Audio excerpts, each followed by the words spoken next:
For any artist who wants to share their work online, social media can be such a fraught issue, and finding the right social media space that suits you can be really difficult. My name is Nicole and I'm a lino cut artist based in Melbourne, Australia. And this week we're going to talk about why I think you should start a YouTube channel next year. At the end of last year, probably about midway through last year, I started really seriously thinking about doing a YouTube, and at the end of last year I bit the bullet and finally started.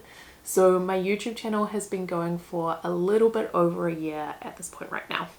I'm not quite monetized on YouTube. I think hopefully that will happen in the next few months, but I'm on my way to being monetized with my account. I have managed to build a following that I really enjoy on YouTube though so far.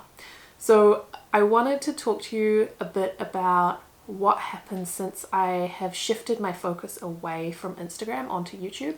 I haven't completely left Instagram, but my attention has moved away from Instagram.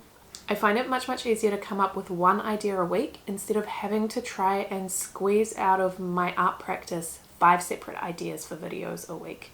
Because making the lino prints that I make, most of them being reduction prints that have multiple layers, each layer takes kind of a week to process and dry and get onto the next layer.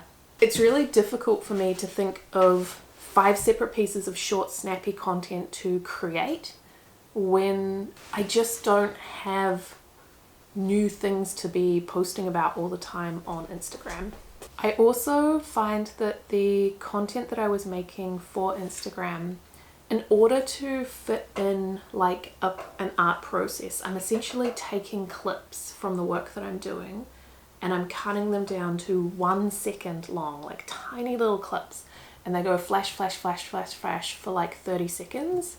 And that's like a condensed video of making an artwork that I can post on Instagram.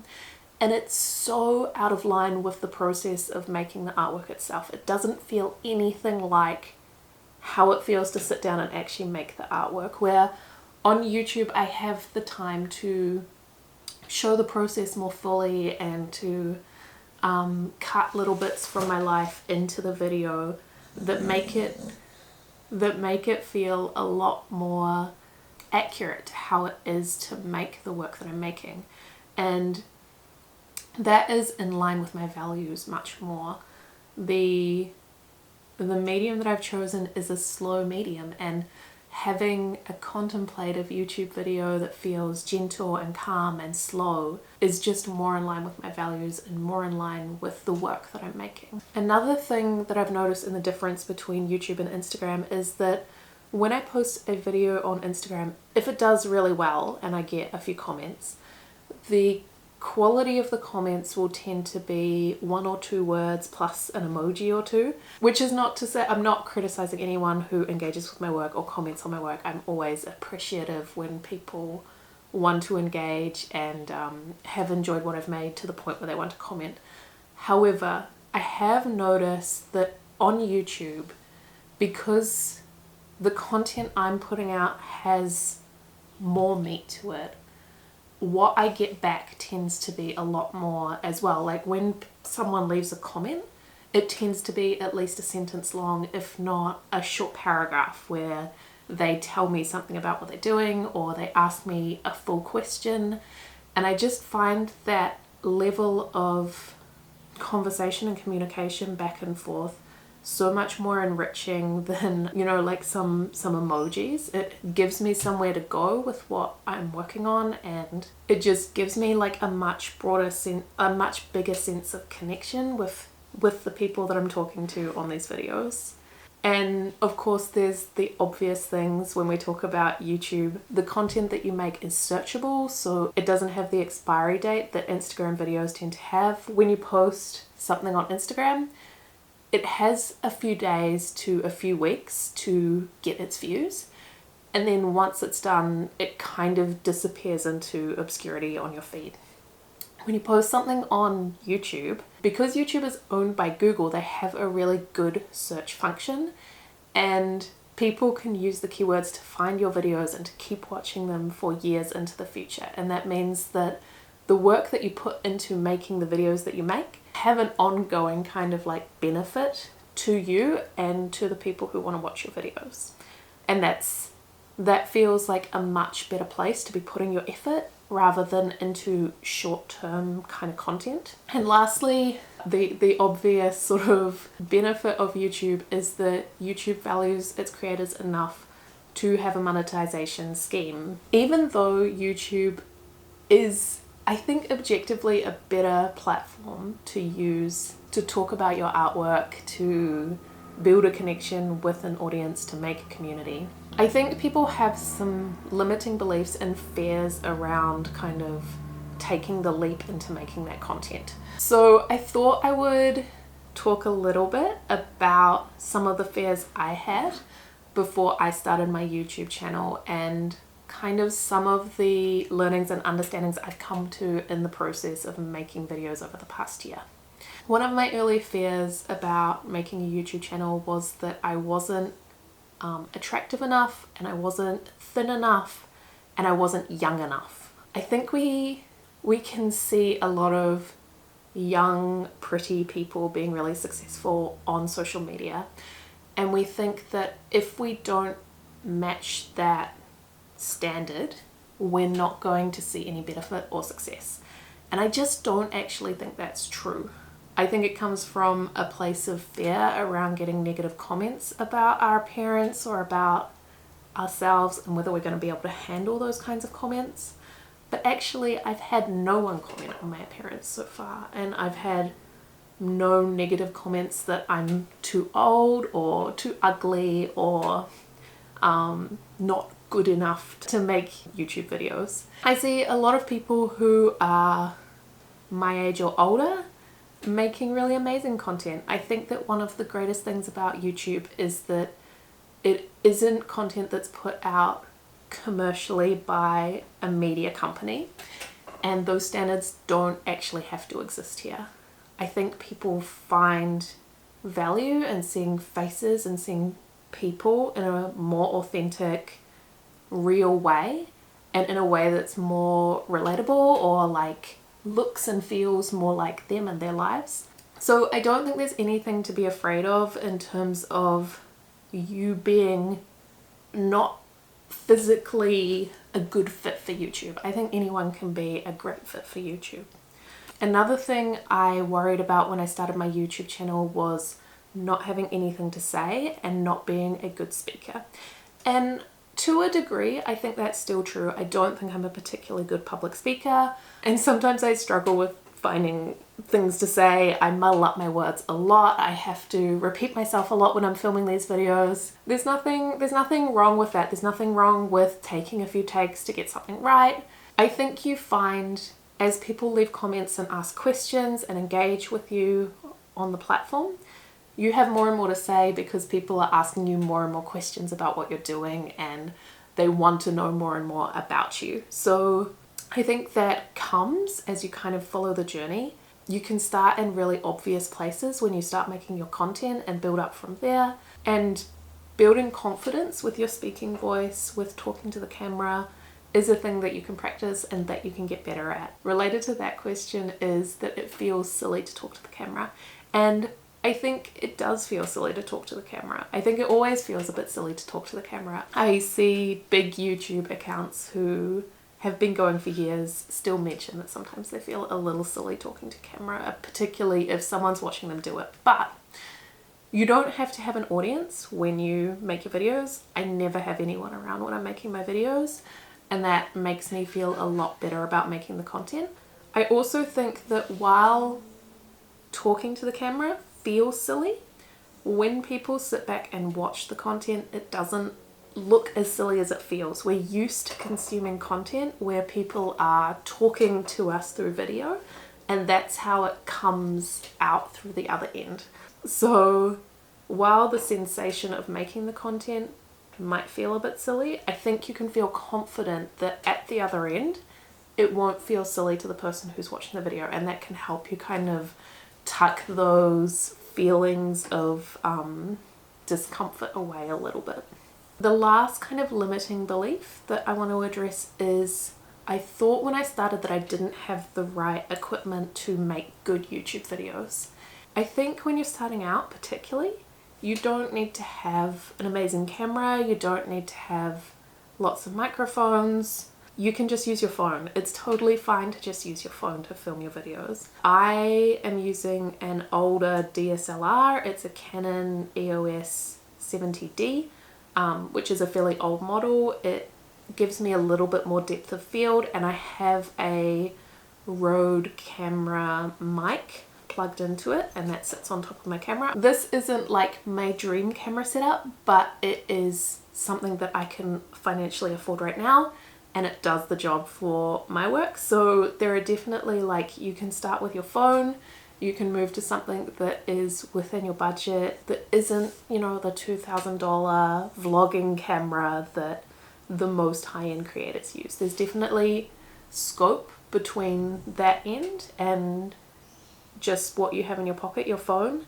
And I feel confident that finding the right equipment for you is possible, and you will be able to access something that you can make videos that will be viewable, that people will enjoy watching. Lastly, I wanted to give you some tips on how to get started.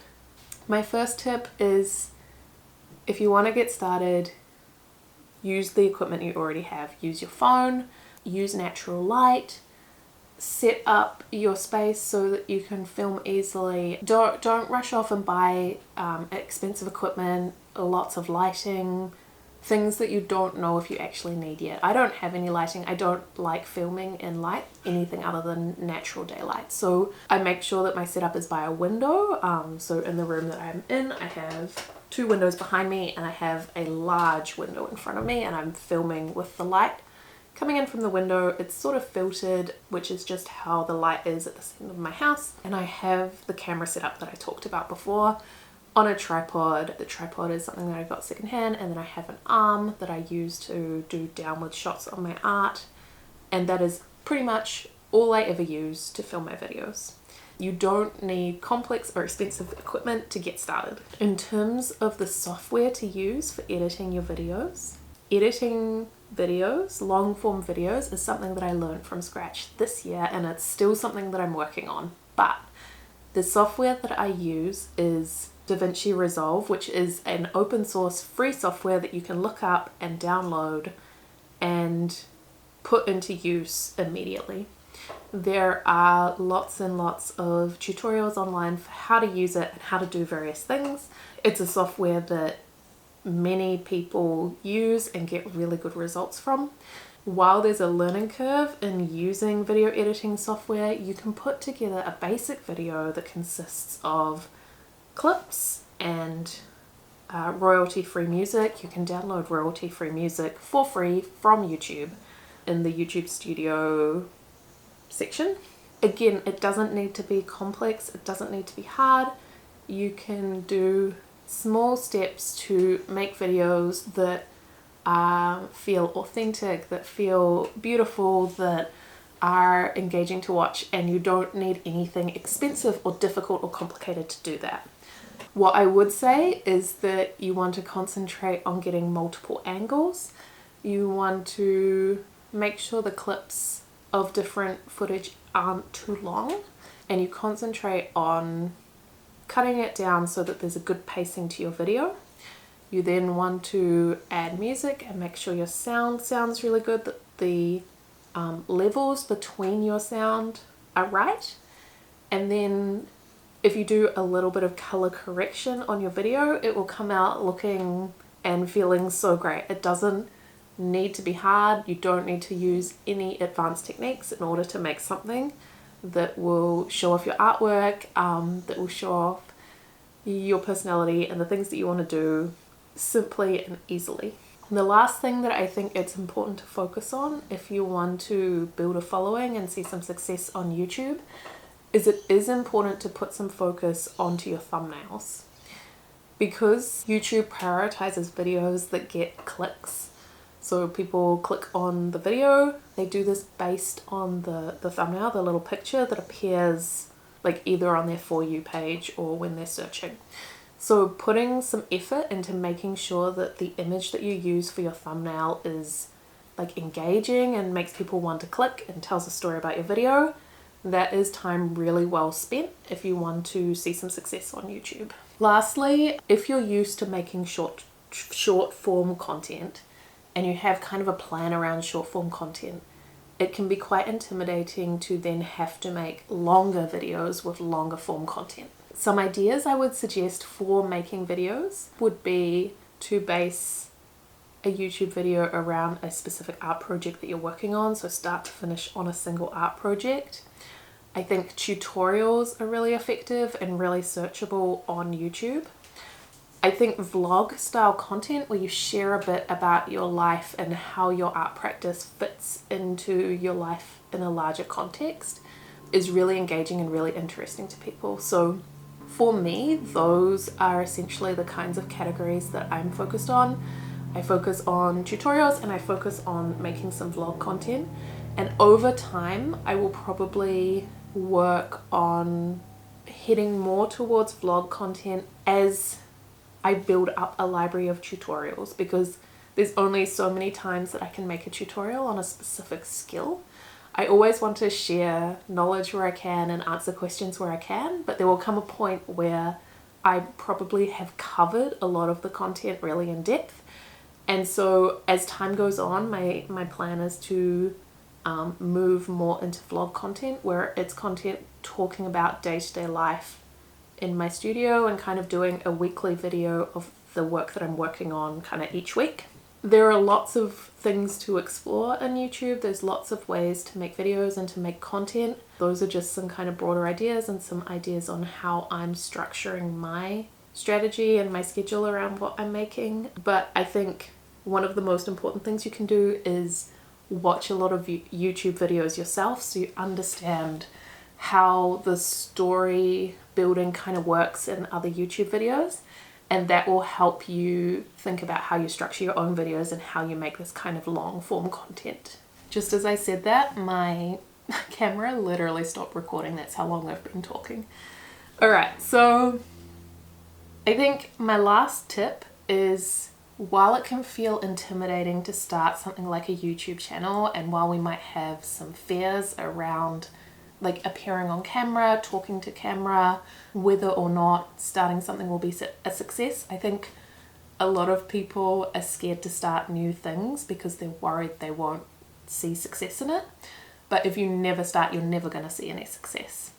So if you would like to pivot onto YouTube and see the kind of benefits that YouTube has over and above other social media platforms, my advice to you is to just start. To start filming, start this week, start in the new year, take lots of clips, get some editing software, put them together and post your first video. It doesn't need to be perfect, it doesn't need to be the best video ever.